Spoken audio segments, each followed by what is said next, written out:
Bonjour à toutes, bonjour à tous et bienvenue sur TV Vendée en ce lundi 18 mai pour votre matinale. Bon appétit à vous si vous prenez actuellement votre petit déjeuner. Très souvent l'occasion de vous le dire, je le sais et je le répète encore une fois, c'est le repas le plus important pour être en pleine forme et pour bien démarrer sa journée et donc sa semaine en ce lundi matin.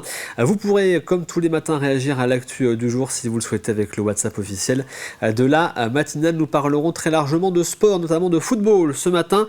Mais avant, petit point sur votre météo pour aujourd'hui en Vendée et pas forcément que des bonnes nouvelles puisque la pluie est présente sur l'ensemble du département sous forme d'averses. Donc sur l'ensemble du département, côté température, comptez 6 degrés au minimum dans les terres, 11 sur le littoral.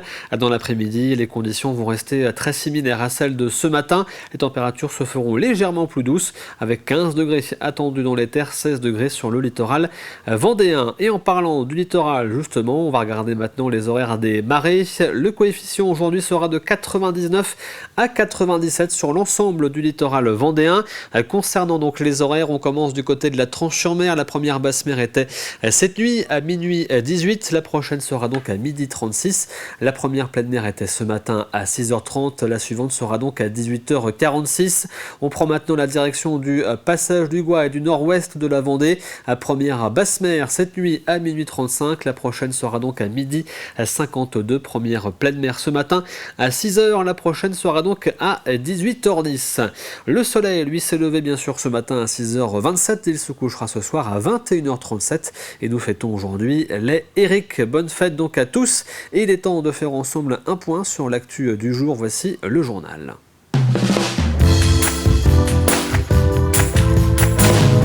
C'était le match à ne pas louper pour le Vendée Foot Club La Roche-sur-Yon. Samedi, les Lyonnais affrontaient Locminé en Bretagne. Ils se sont imposés 2-0 grâce à des buts de Mathieu Jacob et Ibrahima Keita. Le Vendée Foot Club La Roche-sur-Yon devient donc champion de National 2 et monte en Ligue 3, la nouvelle division professionnelle. Après cette belle victoire, ils ont été accueillis ce dimanche par le maire de La Roche-sur-Yon, Romain Bossis, à l'hôtel de ville. Sur le parvis, les joueurs, leur entraîneur et le président du club se sont vus remettre leur trophée par Jean-Jacques Gazot, le président du district de football de Vendée. Une centaine de supporters étaient également présents pour assister à ce moment et fêter cette montée en Ligue 3. Cela fait plus de 20 ans que le club lyonnais n'avait pas connu ce niveau et depuis 2018 qu'un club vendéen n'avait pas atteint cette catégorie. Le dernier, c'était le Vendée Les Herbiers Football. Il y a 4 ans, avec Fred, quand on s'est rencontrés pour échanger sur une éventuelle collaboration autour du club de La Roche. Il m'a dit un mot, il m'a dit l'aventure peut être belle. Arriver à faire ça en Vendée, dans son département de naissance, c'était aussi un sacré clin d'œil et je trouve que c'est une belle aventure pour l'instant. J'ai connu La Roche Vendée Football à l'époque qui était monté en national et puis on sait qu'il y avait eu des déboires. À l'époque il y avait eu un nouveau stade des Granges qui avait été rénové et puis on avait rétrogradé petit à petit jusqu'en RH. Donc il ne faut pas reproduire le même scénario.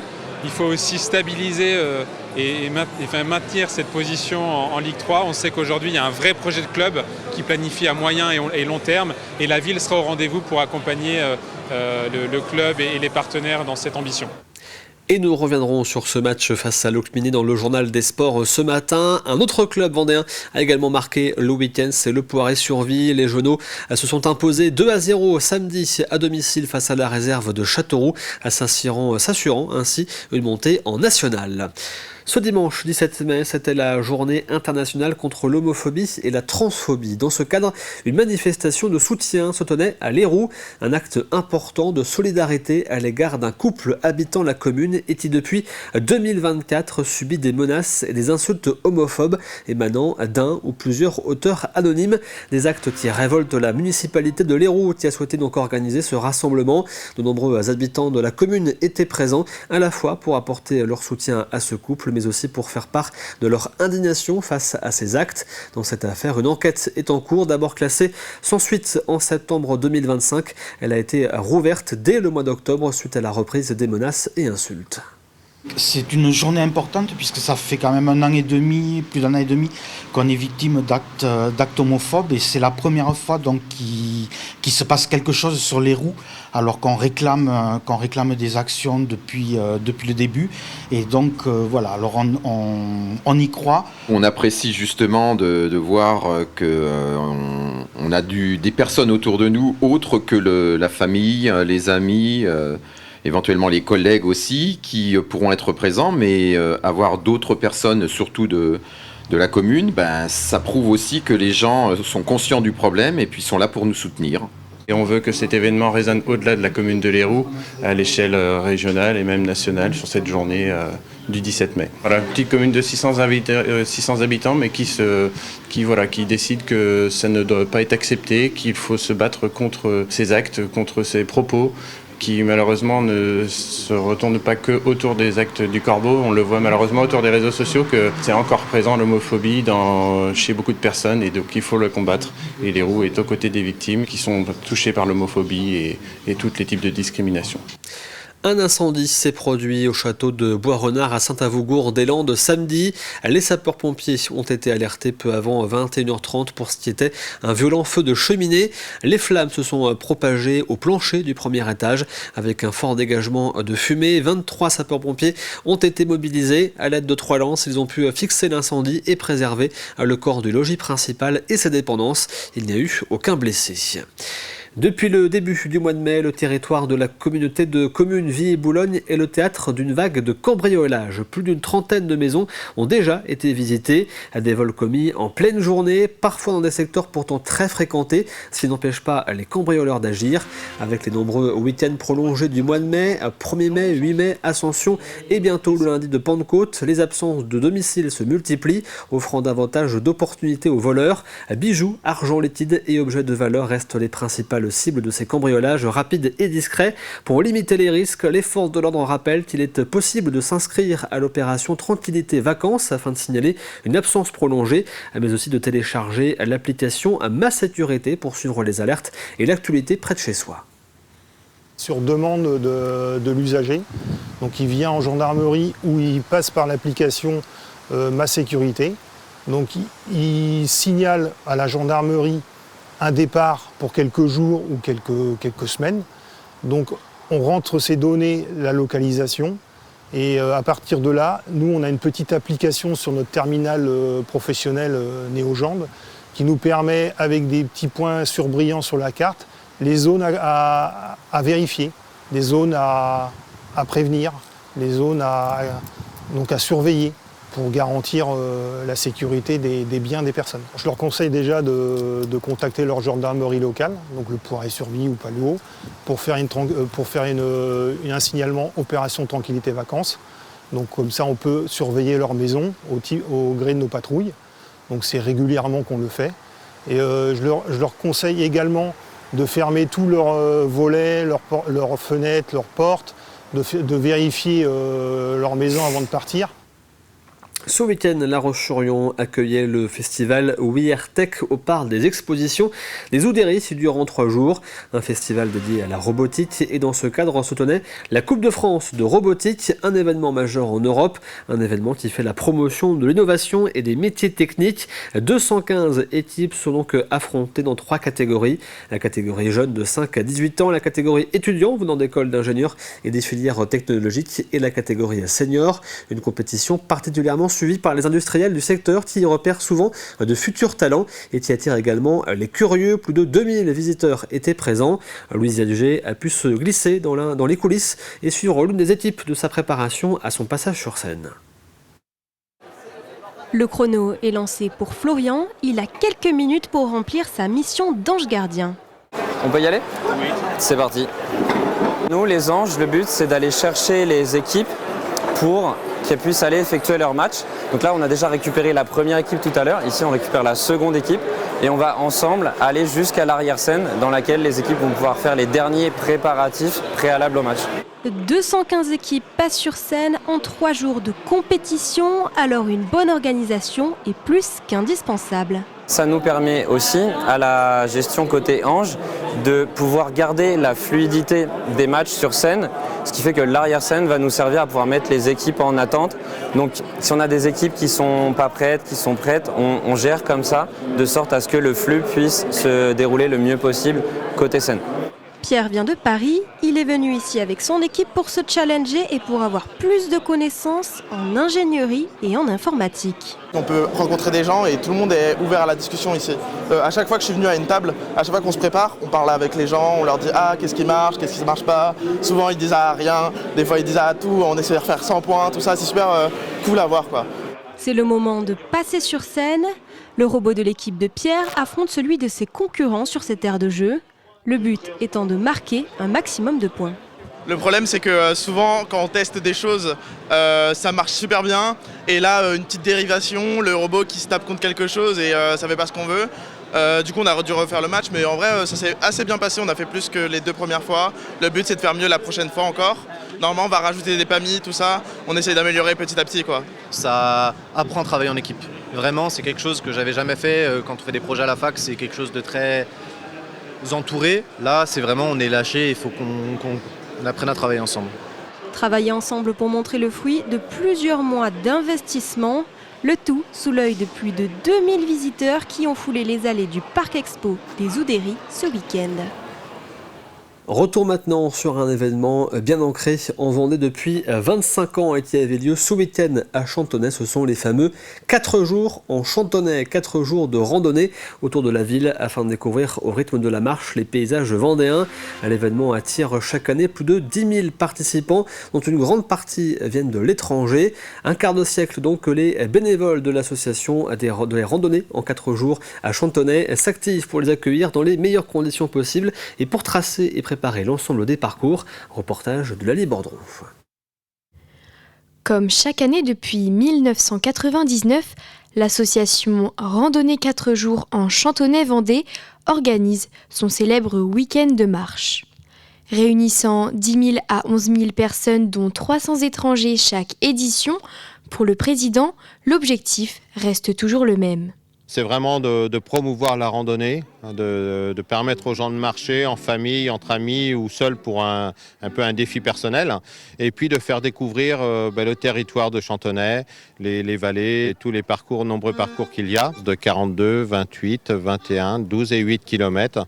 Et nouveauté, cette année, des parcours de 100 et 200 km ont été instaurés pour les plus courageux. Je suis venue déjà 3 ou 4 fois, mais cette année c'est un peu spécial puisque demain, moi je fais les 100 km. Donc hier, aujourd'hui, j'ai fait que 12 km pour Molo Molo. Et voilà, demain matin on part à 9h et j'arrive dimanche. Inscrit dans la Ligue internationale de marche, cet événement est une fierté pour la ville de Chantonnay. Bien, nous sommes la ville la plus petite, on est le petit poussé à côté de grandes villes comme aux États-Unis ou en Chine. Donc effectivement, on est très fiers aussi de pouvoir montrer nos territoires. Sur les parcours comme à l'arrivée, les sourires sont sur tous les visages et les découvertes multiples. On apprend à découvrir certains coins qu'on ne va pas forcément autrement qu'ici. Et puis des gens, on apprend à découvrir non seulement des paysages, mais des nouveaux visages. C'est pour le plaisir, oui. C'est cool de venir, de marcher, de profiter de ces 4 jours un peu à part. Aimer marcher, et puis il y a l'ambiance, le paysage, le bocage vendéen, c'est sympa. Ouais. Alors que cette édition vient à peine de commencer, les marcheurs ont déjà hâte d'être à l'année prochaine. C'est la fin de ce journal. On refait ensemble un point rapide sur votre météo pour aujourd'hui, avec, comme je vous l'annonçais tout à l'heure, de la pluie sur l'ensemble du département ce matin sous forme d'averses. Au niveau des températures, est donc annoncé au minimum 6 degrés ici, donc du côté de la Châtaigneraie. On retrouve également 7 degrés donc à Montaigu-Vendée et Fontenay-le-Comte, 8 à La Roche-sur-Yon, 11 degrés à la Tranche-sur-Mer et à l'Île-Dieu, 12 degrés au Sable d'Olonne et également à Noirmoutier-en-l'Île et Châlons. Il est temps maintenant de passer au plus de l'info du jour.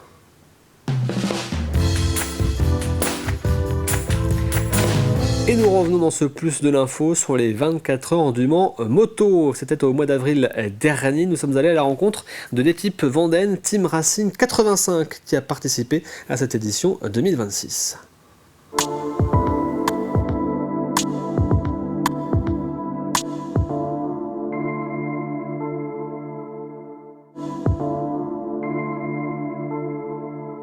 c'est vrai que Team Racing 85, c'est une équipe de 25 personnes, des gens des mécaniciens, des panneauteurs, des cuisiniers, un ingénieur électronique, et puis on a 4 pilotes qui sont sur cette moto.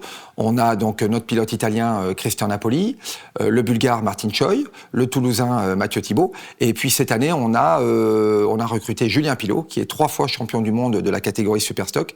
Donc vraiment, on est content de l'avoir accueilli. Il nous a beaucoup apporté au niveau technique, au niveau professionnalisme, expérience.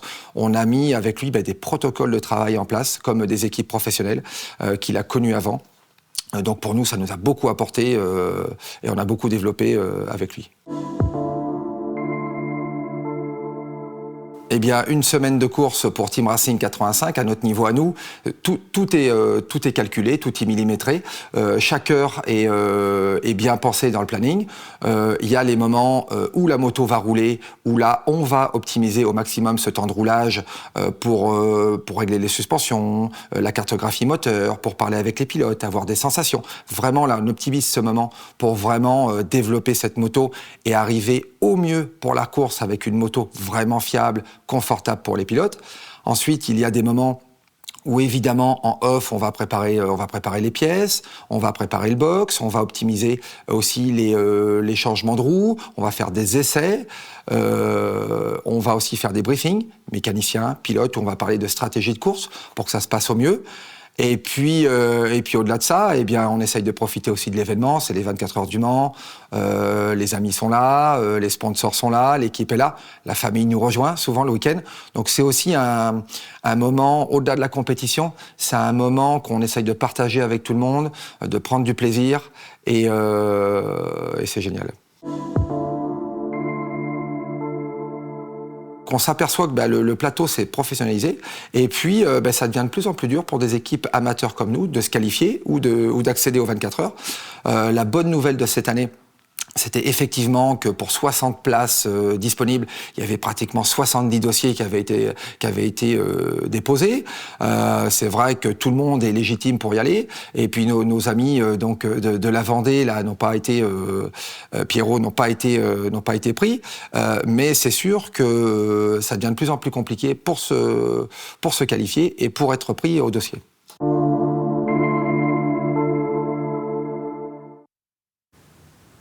Et voici pour ce plus de l'info consacrée donc à la Team Racing 85. On continue avec le sport, voici l'actu sportive du week-end.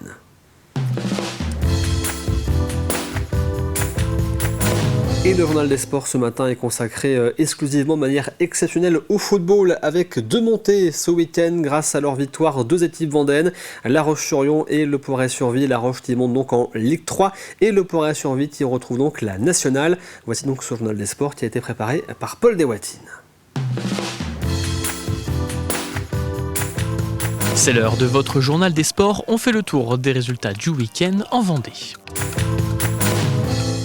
Et ce week-end se jouait en football 2 montées, une première pour le Poiret de National 3 à National 2 qui va devenir la nationale et surtout la deuxième pour les Lyonnais du VFC de National 2 au nouveau championnat de Ligue 3 qui remplacera le national. Et pour cela, les Lyonnais avaient leur destin entre leurs mains, ils devaient s'imposer contre Locminé. Déterminés, les rouges et blancs rentrent bien dans leur match mais peinent à se montrer dangereux. Seul Alexis Arrojo, très remuant, parvient à se créer plusieurs occasions, mais il faut véritablement attendre la demi-heure de jeu pour voir les premières grosses occasions et à la 39e minute, Mathieu Jacob, dans la surface de réparation, subit une faute, il s'écroule et l'arbitre siffle penalty que devra transformer Moïse Mahop comme lors du match précédent, mais il est arrêté par le gardien, on en reste là 0-0, mais les Lyonnais n'ont pas le temps de douter puisque sur un service d'Alexis Arrojo, l'inévitable Ibrahima Keita permet aux siens de rentrer à la mi-temps avec un but d'avance, 1-0 pour les Lyonnais qui vont rentrer avec les mêmes intentions en seconde période, l'intention de prendre le large et d'aller marquer ce deuxième but qui leur permettrait de se mettre un petit peu à l'abri. Les Lyonnais tentent mais ça ne rentre pas et il faut attendre le dernier quart d'heure, la 72e minute sur ce centre au second poteau de Moïse Mahop. Mathieu Jacob inscrit le but du 2-0. Les 300 supporters vendéens exultent et on en restera là. Victoire 2-0 des Lyonnais qui ont fait le travail à Locminé et qui sont champions de National 2 et montent en Ligue 3. Une grosse satisfaction, du bonheur, de la joie, forcément tous les qualificatifs qui peuvent se greffer à une montée. Donc voilà, c'est difficile encore de vraiment la formaliser et d'y croire. Mais bon voilà, avoir les gens heureux, avoir l'équipe ce soir prendre encore les 3 points dans un match pas simple. Donc ça reste le reflet de cette belle saison, quoi. Je crois que c'est Jules César qui disait qu'à vaincre sans péril, on triomphe sans gloire. Là, on a eu du péril jusqu'à la fin. Je ne sais pas si on a de la gloire aujourd'hui, mais je sais qu'on a du vrai bonheur et qu'on va partager ça pendant les deux prochains jours. Même scénario pour le Poiré, il fallait absolument s'imposer contre la réserve de Châteauroux pour monter en national. Et ce sont avec ces intentions que vont rentrer sur le terrain les Genots. 15 minutes de jeu et le premier but d'Avel Mayela sur une remise de Taurin ne laisse aucune chance au portier visiteur. 1-0 pour le Poiré qui ne reste pas là et qui continue d'imposer son rythme mais qui ne rentre au vestiaire qu'avec cet avantage d'1-0. Quelques regrets pour les Genots qui auraient pu capitaliser sur ce but et sur cette domination puisqu'en seconde période c'est un peu plus compliqué pour les Genots qui vont subir quelques situations des visiteurs et il faut attendre la fin de match pour voir les Genots passer tout proche du break avant qu'Emilien Chauvet pousse dans les dernières secondes le ballon au fond des filets. Le break est fait, 2-0 pour les Genots qui montent en national. C'est le fruit de 10 mois de travail acharné où franchement ça a été très compliqué. On a un groupe très jeune, on a Tours qui ne nous a pas lâché jusqu'à la fin, mais franchement c'est la régularité de la saison. Je pense que c'est mérité, il n'y a pas photo. Ça va être une nouvelle étape pour le club et je pense que c'est là où ce club doit être. Voilà, avec tout ce qui accompagne et des gens qui travaillent bien. Donc je pense que c'est le fruit du travail bien fait. Elle est méritée parce que je trouve que le groupe est vraiment soudé, il y a vraiment un bel état d'esprit. C'est simple, je crois que c'est le meilleur groupe en termes d'état d'esprit que j'ai entraîné depuis bien longtemps. Donc je suis vraiment content qu'il soit récompensé quand même. C'est la fin de ce journal des sports. Ne manquez pas 85 chronos ce lundi à 18h45. 38 minutes de direct avec invités et chroniqueurs pour revenir sur toute l'actualité du sport vendéen ce week-end.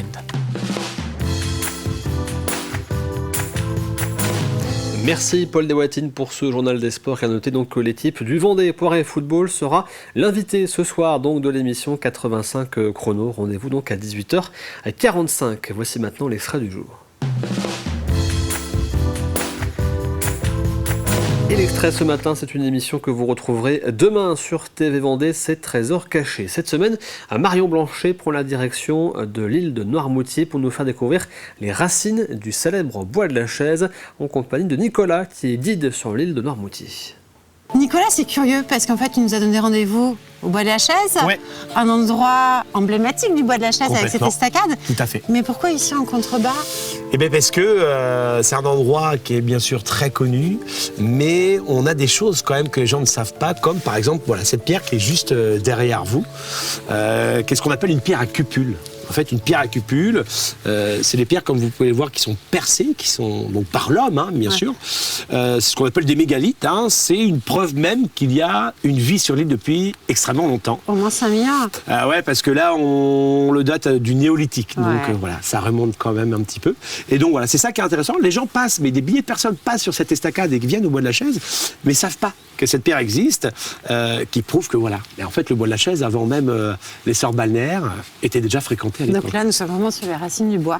On est sur le début du Bois de la Chaise, on est sur le début de l'île en fait, hein, les premiers habitants. Ben c'est ça, donc ce qui veut dire que nos premiers agriculteurs ont réussi à traverser l'océan, arriver ici et commencer déjà à faire vivre c'est ça. Ce territoire. À faire vivre ce territoire. Il y a d'autres traces de l'occupation préhistorique comme ça, Nicolas, sur l'île. Il y a d'autres traces encore dans le Bois de la Chaise d'ailleurs, hein, qu'on va aller voir si vous voulez juste après. Ah ben écoute, c'est hyper intéressant. On parlait du Bois de la Chaise, effectivement, avant la villégiature, avant Séville. Ça, c'est un excellent sujet. On te suit, Nicolas? Allez, c'est parti. Et vous retrouvez donc ce nouveau numéro de Trésors cachés demain sur TV Vendée consacré au Bois de la Chaise. Voici maintenant Café Cuisine.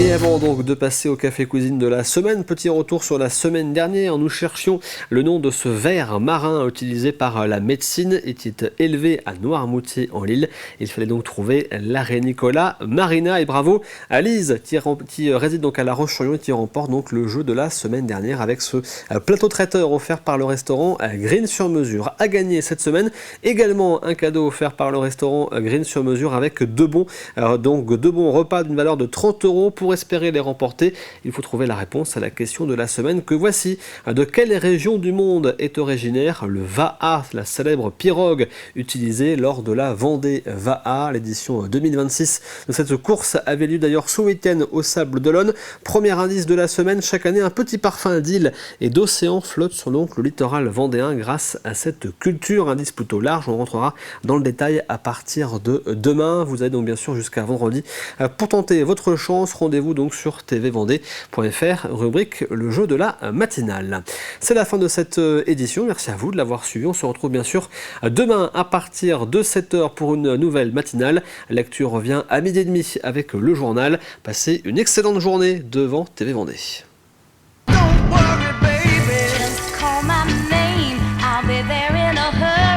You don't have to